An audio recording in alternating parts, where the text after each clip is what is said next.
Delightful it were on Ben Adair to rest, before going over the white sea, the dash of the wave as it launches its crest on the wind-beaten shore is delight to me. Delightful it were on Ben Adair to rest, when one has come over the white sea foam, his coracle cleaving her way to the west, through the sport of the waves as she beats for home. How swiftly we travel, there is a grey eye, looks back upon Erin, but it no more shall see, while the stars shall endure in the sky. Her women, her men are her stainless shore.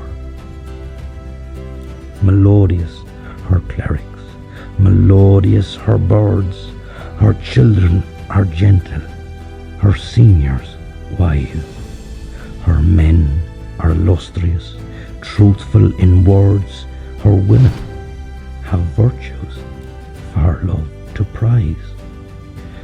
From the plank of the oak, where in sorrow I lie, I am straining my sight through the water and wind, and large is the tear from my soft grey eye, looking back on the land that it leaves behind. Colmcille is reputed to have founded over 300 churches across Ireland and Britain. 90 of these ruins remain today. Churches he established include Kells, Glen Colmcille, and where I am here today in Swords. My name is Pamela Finn, and you're welcome to this series about the life and legacy of Colmcille and his relationship to the Swords area.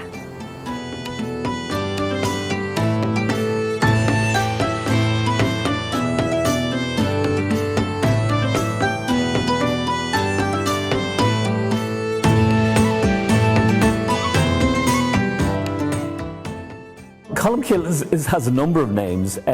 He's Columba in Latin, or very often in English now, and then Colmcille in Irish. That's the difference. But according to the legends, again, I have to go back to the legends, he was originally called a name something like Criffin. And Criffin is a word in Old Irish which meant the animal, the fox. But it also meant, the characteristics of a fox, sly, and those kinds of ideas, So there's a legend then, you see, that wasn't really an appropriate name for a would-be saint. So the angels come down from heaven and more or less indicate that, no, Colmcille can't be called this. So he has to be given a much more Christian name. And when I was a child, we all had Christian names. Nowadays we all have first names, but Colmcille has been given a Christian name. And the name that's assigned to him is Colum, which is the Latin for dove. And he was probably called that. We don't know whether that was his real name, or did he adopt that when he went into the church, because people often got a new name when they went into the church, a formal clerical name. But anyway, he was called, at some stage he's changed over to being called Columba. And then of course the Killet means the of the church or churches, so column of the churches, or the dove of the churches, and that's the name he comes to be known as in later history. Of course in Scotland he's not Colum, he's Callum.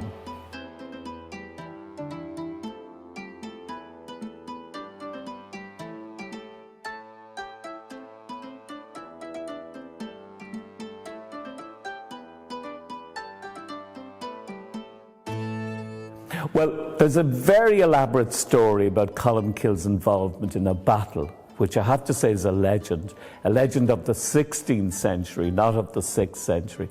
But there was a real historical battle in the year 560 called the Battle of Culdrevna. And Culdrevna is just north of Sligo. And according to the legend, I have to insist that Colmcille copied a book belonging to another monk, St. Finian. And Finian was furious that Colmcille copied it, and he claimed the copy as his property. And that issue was then, Colmcille did agree, and that issue was referred to the High King.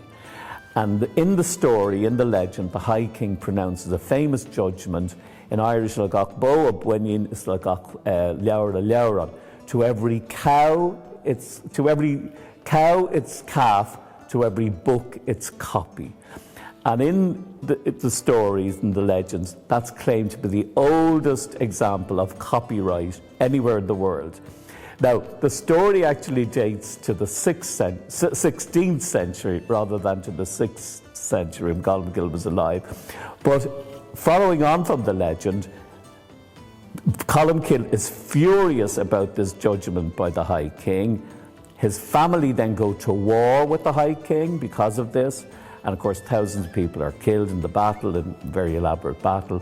And then Colmcille is told by another monk, another saint called Malasha, that he must leave Ireland, go on penance, go off to Scotland as a penitent, and he must save as many souls for Christianity as were killed in the battle.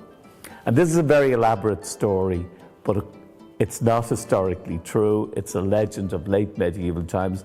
Colmcille, we know, goes away to Scotland and founds the great monastery on Iona, as he tells us, as a penitent or as a pilgrim for Christ. He goes really just to find a desert place, an isolated place where he can meditate on life and death and Christianity and so on. So he leaves Ireland 2 years after the Battle of Cultreven. We know that for certain. He goes to Scotland and he founds the famous monastery of Iona, which becomes one of the great institutions in all these islands, in Britain and Ireland, of the early medieval period.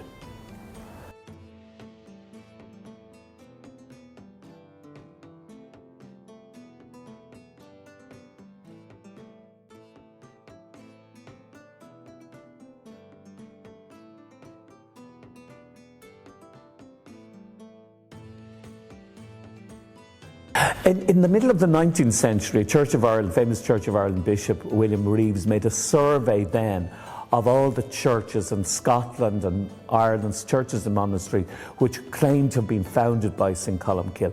And he came up with a list of about 57 in Scotland and about 36, I think, in Ireland. Now, he didn't count every holy well, because all over Ireland there's all sorts of monuments dedicated to St. Colmcille. In fact, in various places in Ireland there are things called Bob Colmcille or Colmcille's boat, which are just big rocks like the shape of a boat, and Colmcille's supposed to have used them. But anyway, where our monasteries, all our churches all over Scotland and Ireland and in the north of England as well, that claim to have been founded by Colmcille. Now, they weren't all founded by Colmcille. Some were, others were founded by his followers, and then others much later on just kind of, if you like, claim that origin. But places like, the church that we know definitely that he founded in Ireland was in Offaly, County Offaly, Durrow in County Offaly, and Durrow becomes a great famous monastery. There's a wonderful high cross there, the Book of Durrow comes, and all these kinds of things. But other monasteries, such as, for instance, Derry, everybody thinks Colmcille founded Derry, but in fact the records tell us that his nephew founded Derry. But that doesn't matter. I mean, it's kind of, it's in the family, literally. And then other churches, Kells, County Meath, Drumcliff, County Sligo, all these places, were probably founded much later, but by monks associated with the order of Colmcille. Delightful it were on Ben Adair to rest, before going over the white sea, the dash of the wave as it launches its crest on the wind-beaten shore is delight to me. Delightful it were on Ben Adair to rest, when one has come over the white sea foam, his coracle cleaving her way to the west, through the sport of the waves as she beats for home. swiftly we travel. There is a grey eye looks back upon Erin, but it no more shall see, while the stars shall endure in the sky. Her women, her men are her stainless shore. Melodious her clerics, melodious her birds, her children are gentle, her seniors wise.